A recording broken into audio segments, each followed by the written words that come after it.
Sejam bem-vindos, queridos cursistas. Nesta aula, estudaremos sobre qualidade da informação e desenvolvimento. Além dos sistemas ERP, que são os Enterprise Resource Planning. Sendo a informação um dos recursos mais importantes das organizações e da sociedade, o modo de gerenciar, interpretar e utilizar essa informação deve ser feito de maneira adequada e eficaz. Nós abordaremos a questão da qualidade da informação. Como softwares e sistemas colaboram com a gestão da informação, seus atributos, requisitos e funcionalidades. Nós trataremos aqui. A parte física desse processo é sempre composto por uma coleção de recursos, uma coleção de equipamentos, de hardwares, de elementos de redes. Mas a gente não pode deixar de citar alguns elementos primordiais, como os recursos de segurança e de pessoal, que são os recursos humanos, os recursos de pessoas que compõem a gestão da informação e a sua qualidade. A área de conhecimento envolve a computação de modo a tratar todos os recursos do hardware, do software, dos usuários. Então, a área específica da computação que faz isso é a engenharia de software. A engenharia de software, ela tem um papel fundamental no desenvolvimento dos aplicativos de software. À medida que a sociedade evolui, os sistemas também evoluem. Os softwares se tornam mais complexos e sofisticados e de modo nós vamos atendendo às necessidades do ser humano de forma eficiente usando esses softwares, por mais complexos que eles sejam. Entretanto, a criação de um software não é uma tarefa fácil. Aí imagina você realizar mentalmente as atividades realizadas por um indivíduo. Não só por um, mas por um grupo de indivíduos, e depois que você já tiver realizado toda essa prática mental, você colocá-la para funcionar, colocá-la em prática de modo que um computador consiga executar o que você planejou. Um sistema em si, esse sistema que vai executar essas tarefas, ele é desenvolvido em processos mentais de atividade. E por isso, é necessário planejar, esboçar, avaliar, testar, implementar, implantar, avaliar novamente, manter todo esse processo.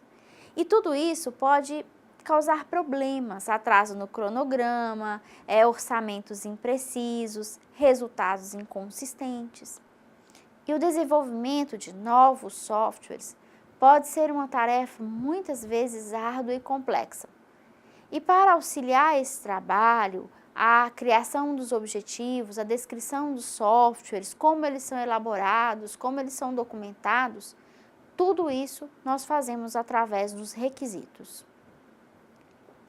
Os requisitos são objetivos ou restrições estabelecidas por clientes e usuários para definirem as diversas propriedades do sistema. Os requisitos de software, eles dizem respeito a propriedades do software e podem ser divididos, toda essa relação de requisitos, podem ser divididas em 3 classes. Os requisitos do usuário, requisitos do sistema e a especificação do projeto de software, que são os requisitos de software. Os requisitos de software referem-se à especificação abstrata e precisa do software, indicando o que ele deve fazer, sem dizer, na verdade, o como fazer. Serve de base para o design da apresentação, para o design da implementação desse nosso sistema. E, geralmente, ele acrescenta mais detalhes à especificação funcional, para que o sistema serve, e para isso, ele é escrito sempre direcionado para a equipe de desenvolvimento, para aqueles que escreverão as linhas de código e definirão os critérios de usabilidade e operacionalização desses sistemas a serem desenvolvidos.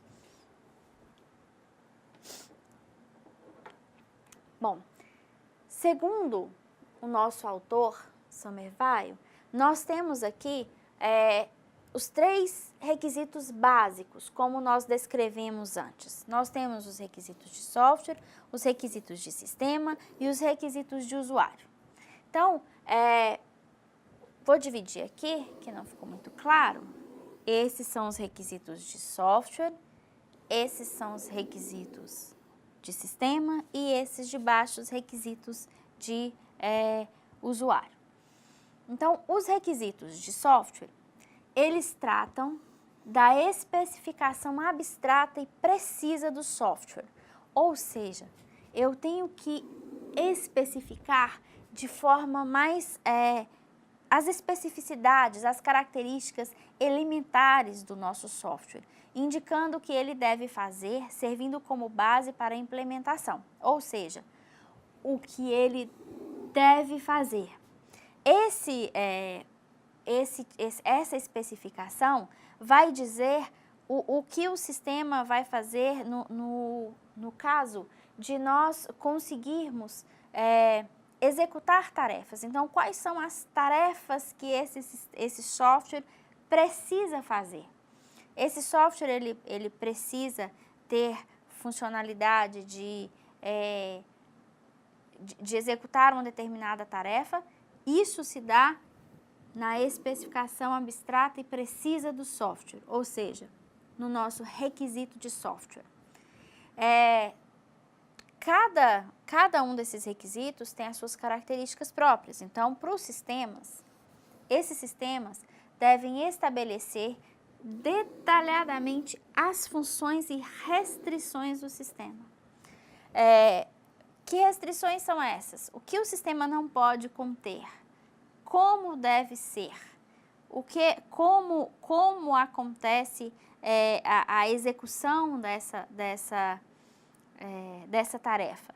Então, esse documento é chamado de especificação funcional. E ele pode servir como um contrato entre cliente e desenvolvedor. Por exemplo, nesse tipo de requisito do sistema, nós podemos, ao mesmo tempo, como contrato que nós podemos usar, nós podemos dizer nesse requisito o seguinte: esse sistema deve conter uma separação entre níveis de usuários. Usuários deverão entrar no sistema com uma determinada função, uma determinada característica específica do sistema. Então, são as especificidades e restrições básicas, as funções básicas do nosso sistema. No caso das restrições de usuário, são as definições de linguagem natural.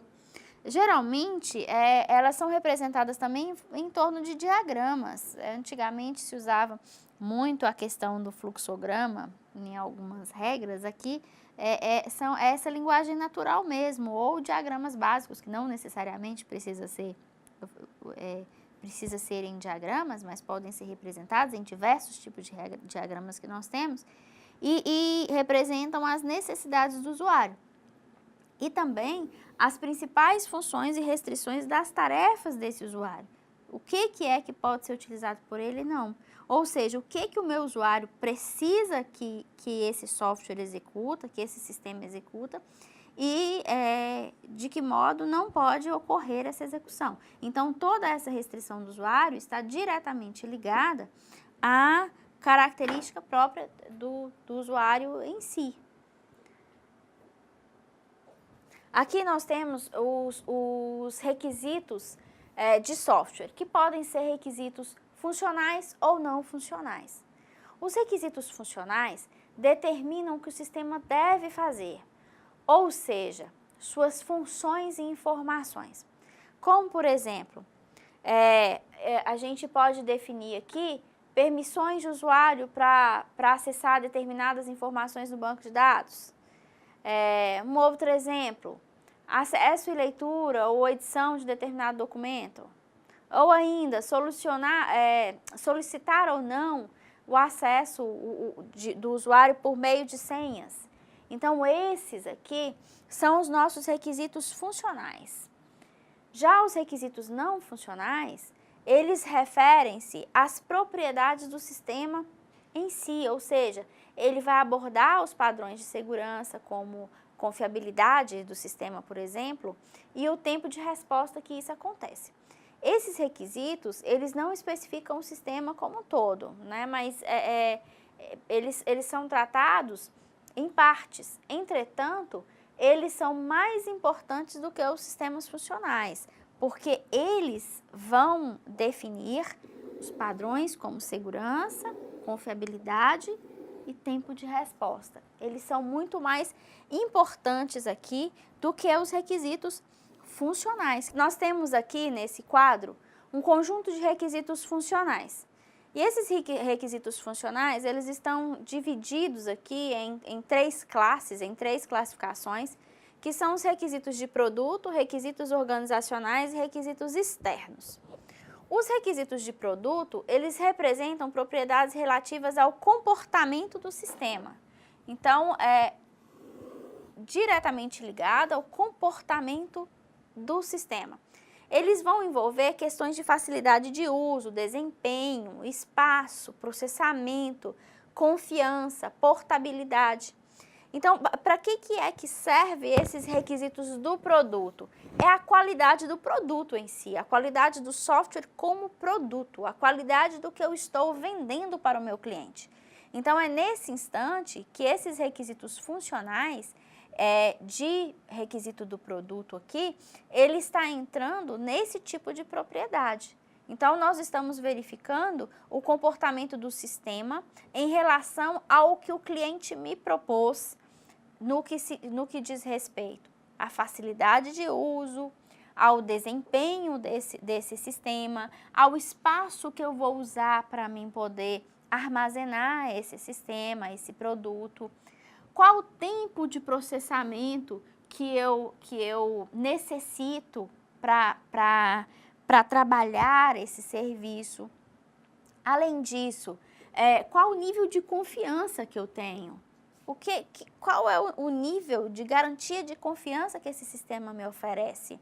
Além da portabilidade.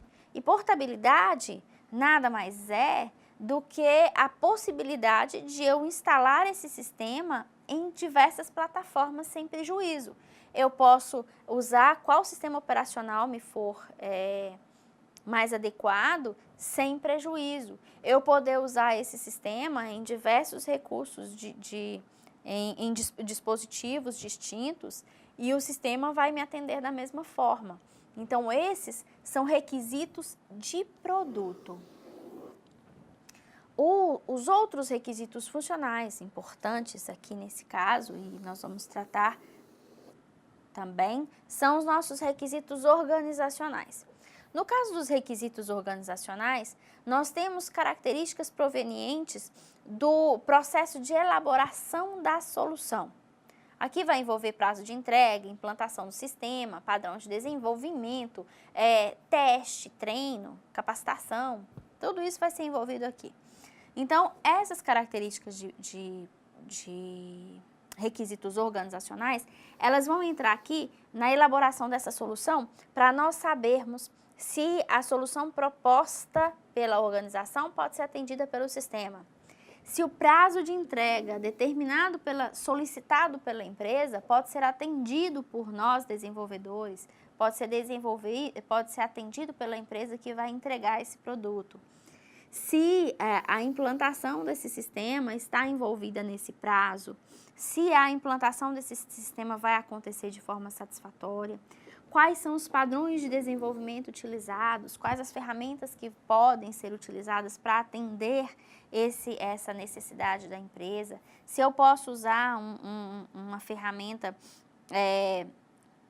se eu tenho que usar uma ferramenta de desenvolvimento mais robusta, ou eu posso usar um padrão mais simples, se eu vou compartilhar esse dado com um número grande de usuários ou um número menor de usuários. Então, tudo isso faz parte dos requisitos organizacionais. Por fim, dentro dos requisitos funcionais, nós vamos tratar aqui os requisitos externos. Esses requisitos externos, eles, como o nome já diz, estão externos à solução. Então, às vezes, é necessário uma estratégia de TI por parte do cliente que vai envolver a interoperabilidade desses sistemas. Nesse caso, nós tratamos questões éticas, aspectos legais e de segurança. Que requisitos externos são esses? Não adianta nada alguém te contratar para desenvolver um sistema, contratar uma empresa para desenvolver um sistema, de modo que esse sistema não seja ético, que esse sistema não tenha aspectos legais, ou que ele vá usar recursos que não garantam a segurança, a integridade absoluta desse sistema. Imagina alguém te contratar para criar um sistema invasor. Imagina alguém que te solicite a criação de um usuário que vá roubar dados pessoais de um cliente, como cartão de crédito. Essas são ações antiéticas, que não atendem os aspectos legais. Por isso, todo sistema deve atender esses requisitos externos que envolvem ética e legalidade. Tá? Além disso, nós temos que trabalhar também com outros recursos em relação ao cliente, como quantidade de pessoas envolvidas, o trabalho que nós vamos tratar e tudo mais envolve aqui esses nossos requisitos funcionais. Agora nós temos atributos de qualidade de software, tá? Então agora nós vamos tratar a questão da qualidade do nosso software e visualizar a questão desses atributos. Então, o atributo funcionalidade, ele está relacionado a funções e requisitos de um software, né? Então, a ideia é verificar se o sistema de informação está adequado às necessidades do cliente. Se a informação definida ali, se essas informações se elas são precisas, se tem acurácia, se o sistema possui interação com as outras aplicações e se possui um bom nível de segurança. Essa é a ideia básica para nosso requisito de qualidade de software que trata a questão de funcionalidade. Quanto à confiabilidade, está relacionada com a confiança do software. E isso tudo tem vínculo com a maturidade, ou seja, o tempo de uso, a forma com que esse serviço foi homologado, assim também como os comportamentos do sistema em relação às falhas e às ações de recuperação que devem ser adotadas em caso de falhas de segurança.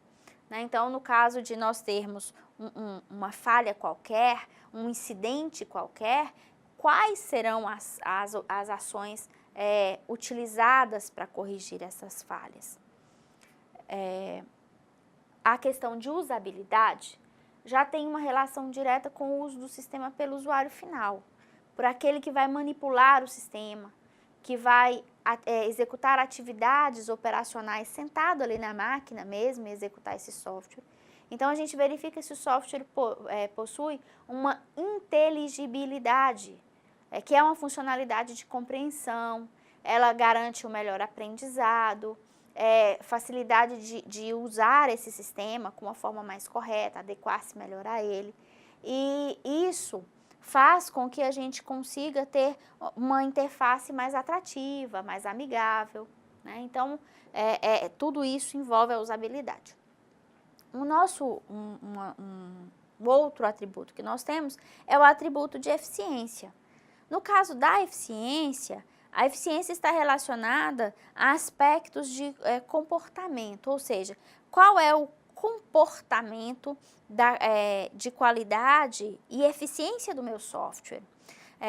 Então, nós conseguimos avaliar isso aqui conforme o tempo de uso e cada um dos recursos que são utilizados. Então, imagina só, nessa eficiência, todas as vezes que eu crio um software e a todo instante eu preciso atualizar esse sistema, eu preciso corrigir uma falha, eu preciso mudar uma função, o meu cliente vai lá e diz que o uso desse sistema não está adequado, que o uso desse sistema não está eficiente, que não executa a tarefa como ele quer. Então, todas as vezes eu preciso atualizar o sistema, atualizar o sistema, atualizar o sistema.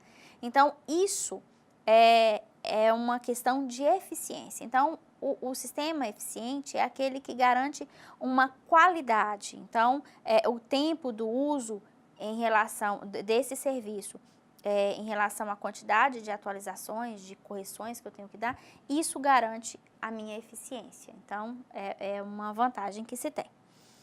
Um outro atributo de qualidade que nós temos é a manutenabilidade. Então, no caso de manutenabilidade, é a forma com que nós conseguimos manter esse sistema, organizar esse sistema, fazer com que esse sistema ele aconteça todas as vezes que eu precisar parar alguma área para mim poder tratar, eu não precise parar a empresa inteira, eu pare apenas aquela parte, ou seja, eu trato apenas a parte que necessita de uma manutenção. Então, manutenabilidade é a correção e adequação do sistema. Então, nessa fase, nós vamos verificar que o software possui uma facilidade de análise a partir da sua documentação. Então, o software bem documentado, ele facilita ao desenvolvedor e às pessoas que lidam com ele, o pessoal da manutenção de sistemas, a fazer as alterações de serviços necessárias e com um tempo muito menor do que aconteceria se não tivesse essa documentação. Por fim, nós temos como atributo de qualidade a portabilidade, né? Então, a portabilidade é que vai garantir o funcionamento desse sistema em outros ambientes, em outras plataformas, como eu já disse, né? Então, para que esse atributo seja analisado de forma mais eficiente, também entra a questão de facilidade de instalação, a adaptação e coexistência com outros sistemas. E que sistemas seriam esses? Esses sistemas seriam aqueles que garantiriam que eu conseguisse usar plataformas distintas, aparelhos distintos, conexões diferenciadas e não somente aquela que foi proposta pelo meu usuário, pelo meu cliente que me solicitou desenvolver esse sistema. Agora nós vamos mudar de assunto. Vamos encerrar essa parte de qualidade, de engenharia de software e vamos falar sobre os sistemas ERP. No inglês, Enterprise Resource Planning,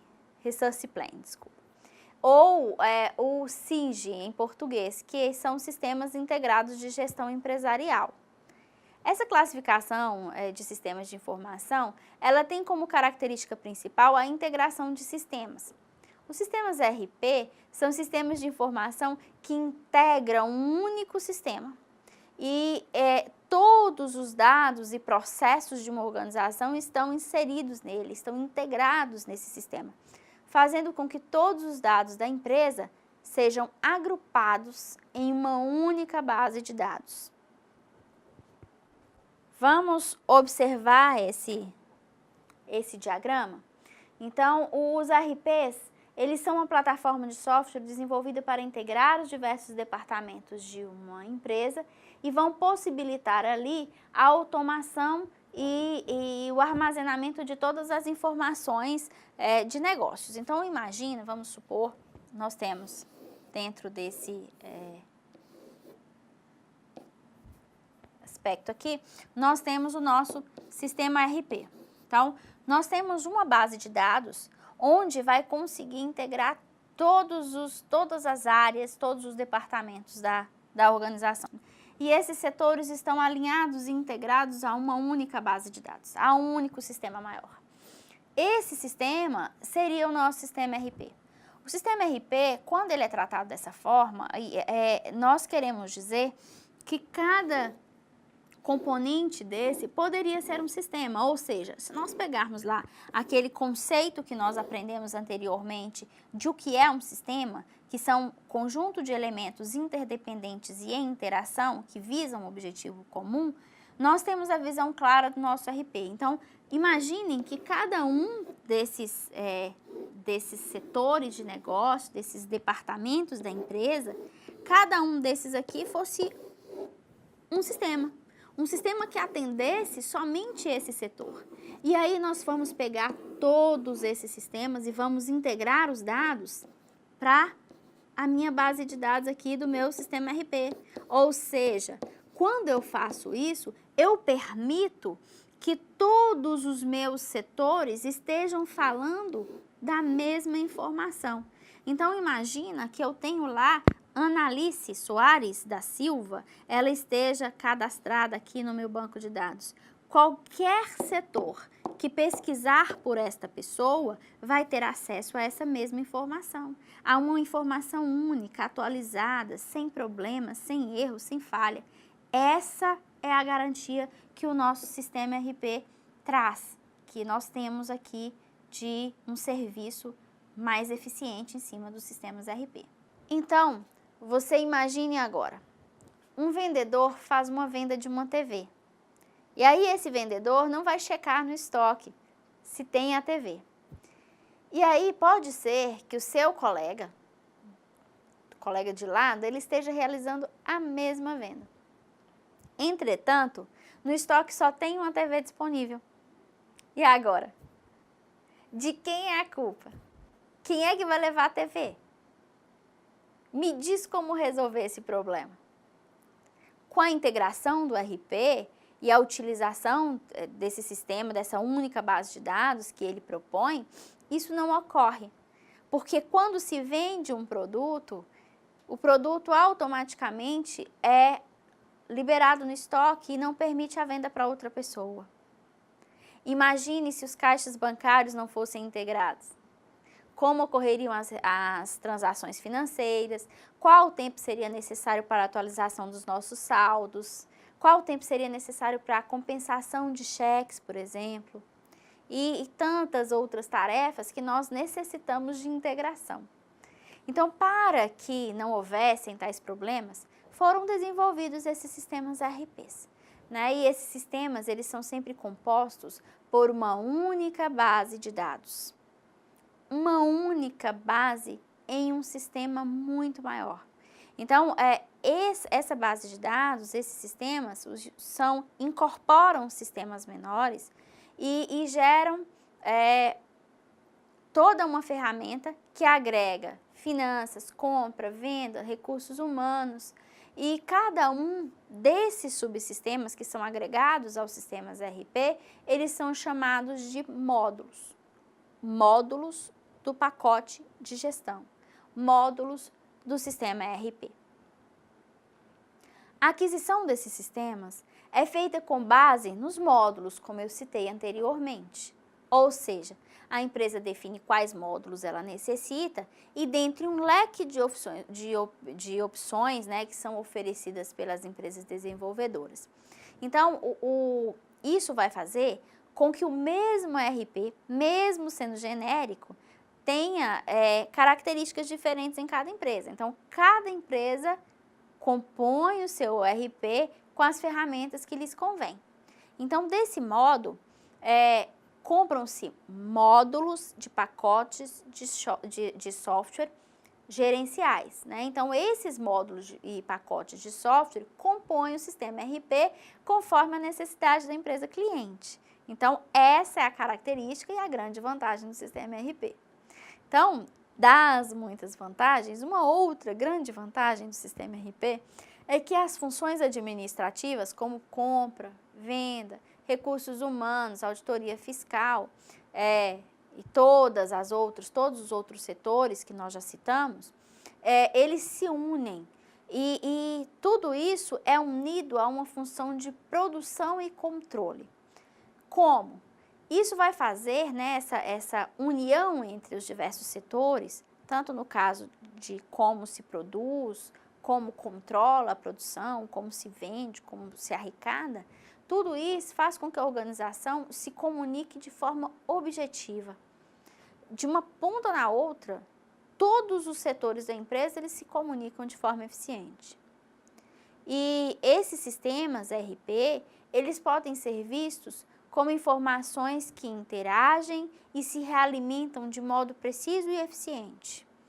Mas tudo isso, toda essa conexão tem um custo. E o custo disso é muito alto. Então, não é um investimento acessível a todas as empresas. Existem empresas pequenas, médias e grandes que possuem um sistema RP. Mas, na maior parte das vezes, os sistemas RP eles estão sempre em empresas maiores, de maior porte. Um ponto importante a ser considerado é que para que se tenha sucesso na implementação do RP, é necessário conhecer todas as necessidades da empresa a fim de configurar os processos conforme a estratégia da organização. De que maneira? A empresa ela tem que se conhecer cada ponto para que na hora que o RP seja incorporado, ele traga benefícios e não problemas a essa empresa. Se não houvesse a integração dos sistemas, né, seria possível nós trabalharmos o comércio eletrônico da forma que nós trabalhamos hoje? Vocês já pensaram nisso? Não tendo integração, o comércio eletrônico funcionaria como funciona hoje? Em pouco tempo você entra em um site, escolhe, compra, paga, a empresa vai lá e fatura, separa o seu produto, envia, tudo isso de um modo muito rápido e seguro. Isso ocorre por causa dessa integração dos sistemas, por causa da forma eficiente que essa integração acontece. Então pense ainda, mesmo que as empresas produzem, como fechar um contrato de um produto que nós não temos a matéria-prima? Ou não temos um pessoal suficiente para finalizar a produção? Como definir uma logística de entrega e prazos se nós não entendemos o fluxo da empresa? E esse fluxo é possível de ser conhecido se nós temos o acesso a todos os dados da empresa, a integração desses dados de forma eficiente. Toda essa complexidade no processo de produção, de venda, de acompanhamento, faturamento, tudo isso pode ser melhorado com a implantação desse nosso sistema RP que nós estamos tratando aqui nessa aula. Né? E isso acontece porque isso pode ser, nós podemos ir melhorando, reduzindo os custos, os processos de produção, estoque, a distribuição, tudo isso pode ser melhorado. Pois além do sistema RP trazer e gerenciar uma melhor informação, esses sistemas, eles são grandes aliados na organização durante o processo de tomada de decisão. Então, eles facilitam o processo de tomada de decisão. Os sistemas RP, eles integram todos os dados-chave, todos os dados importantes, né? Então, a comunicação entre os setores, as áreas de trabalho da empresa, a gente consegue produzir informações de forma muito mais detalhadas sobre cada uma dessas informações, sobre cada um dos setores, sobre cada uma das atividades. Então, o objetivo maior, na verdade, é tornar os processos empresariais mais ágeis e assim a gente vai conseguir extrair informações mais precisas e relevantes para a empresa.